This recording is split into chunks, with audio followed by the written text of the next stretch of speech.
గజపూజ, అశ్వపూజ, గోపూజ మూడు చేస్తారు. ఇందులో గజపూజ పశుపూజ, అశ్వపూజ పశుపూజ, గోపూజ పరదేవతా పూజ. గోపూజ పశుపూజ కాదు.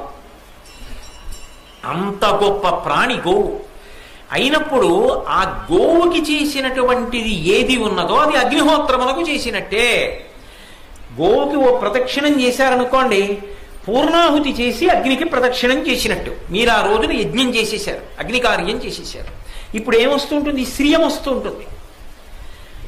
గోవుని బాధ పెట్టారనుకోండి, పాపాలలో కల్లా పెద్ద పాపం ఏమిటంటే గోమోదక దోషం. ఆయన ఖాతాలో గోమోదక దోషం వేశారండి అంటారు. గోమోదక దోషం కనపడదు, చాలా ప్రమాదం తెస్తుంది. నిష్కారణంగా ఆవుని కొట్టడం, కారణంతో కొట్టమని కాదు నా ఉద్దేశ్యం, అదిలించడం కూడా దోషమే.